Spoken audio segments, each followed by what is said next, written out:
माझ्याबरोबर अमोल भैया कीर्तीकर आहेत। अमोल भैया, काल उद्धव साहेबांनी तुमच्या नावाची या मतदारसंघात घोषणा केली आहे, मात्र त्यानंतर आपण पाहतोय काँग्रेसचे जे इच्छुक आहेत संजय निरुपम यांनी आज खास विशेष पत्रकार परिषद घेतली की जागा वाटपा संदर्भात चर्चा सुरू असताना अशी नावाची घोषणा कशी काय करू शकतात। नक्कीच उद्धव साहेबांनी काल सांगितलं की अमोल उत्तर पश्चिममध्ये तुला लढायचं आहे आणि शिवसेनेचा उमेदवार म्हणून तू असशील, महाविकास आघाडी म्हणून जो काही निर्णय होईल तो होईलच। आणि मला असं वाटतं की उद्धव साहेबांनी ज्या अर्थाने जर का एखादा निर्णय जर का सांगितला असेल तर नक्कीच त्याच्यामध्ये वरिष्ठांची विचारविनिमय झाला असेल आणि त्यांच्या वरिष्ठांना कदाचित या गोष्टी माहिती असतील।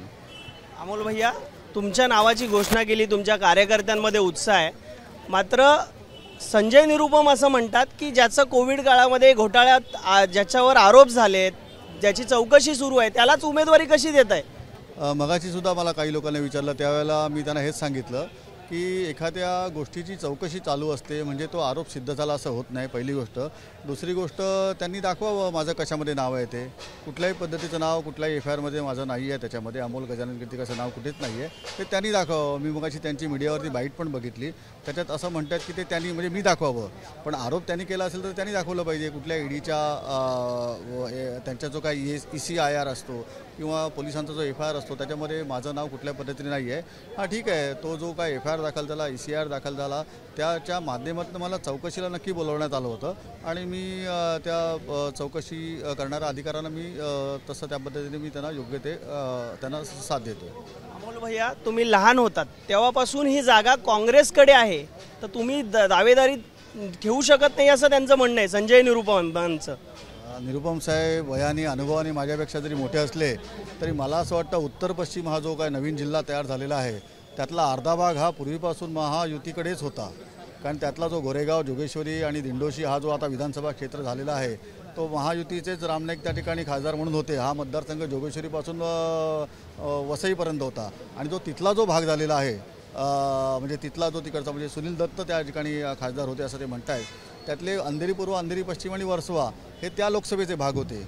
त्यामुळे जर का तसं बघायला गेलं तर 50-50% डाव्या आहेत आणि नव्याने झालेला उत्तर पश्चिम मतदारसंघ आहे त्याच्यामध्ये 2-1 म्हणजे 2 वेळेला शिवसेना जिंकलेली आणि 1 वेळेला काँग्रेस जिंकलेली आहे। त्यामुळे हा दावा तर मला त्यांना असं वाटतं चुकीचा आहे। शिवसेनेची ताकद या ठिकाणी आहे, शिवसेनेचे मोठ्या प्रमाणात आमदार खासदार या ठिकाणी आहेत, मोठ्या प्रमाणात नगरसेवक आहेत आणि शिवसेनेची ताकद आहे। काँग्रेसची ताकद नाही असं माझं म्हणणं नाही आहे, तरी पण शिवसेनेची ताकद ही थोडी किंचितशी वरचढ असावी असंच माझं म्हणणं आहे। एकीकडे गजानन कीर्तीकर साहेब स्टँडिंग आहे तिकडे, त्यांच्याच विरोधात आता तुम्ही घरातला एक उमेदवार तयार झालाय जो शिवसेना उभाटा पक्षातून लढणार आहे, कसं पाहताय, कसं आव्हान आहे तुम्हाला।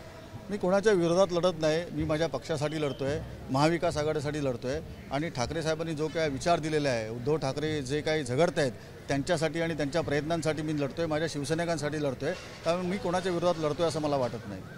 महाविकास आघाडीमध्ये अद्याप जागा वाटपा संदर्भात चर्चा सुरू आहे, तुमच्या नावाची घोषणा साहेबांनी काल केलेली आहे, तुम्हाला पुढे लढण्याचे देखील आदेश दिले, कशी तयारी सुरू केलेली आहे आणि समजा आता काँग्रेसचे नेते नाराज आहेत, त्यांनी मदत केली नाही तर पुढे काय।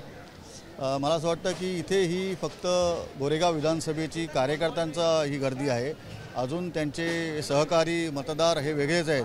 त्यामुळे जर का गर्दी बघितली फक्त गोरेगाव विधानसभेपुरती तर हेच उत्तर त्यांना असेल की कशा पद्धतीची या ठिकाणी वातावरण आहे ते।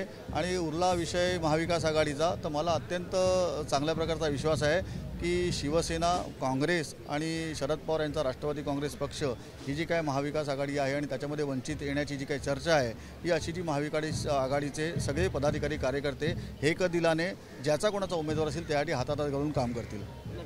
आपण पाहतोय महाविकास आघाडीचे तिन्ही पक्ष जो कोणी उमेदवार असेल त्याला विजयी करण्यासाठी एका दिलाने काम करतील असं अमोल कीर्तीकर यांनी म्हटलेलं आहे। कॅमेरामॅन मनोज जयस्वालचा मी अल्पेश करकरे, ABP माझा, मुंबई। ABP माझा, उघडा डोळे बघा नीट।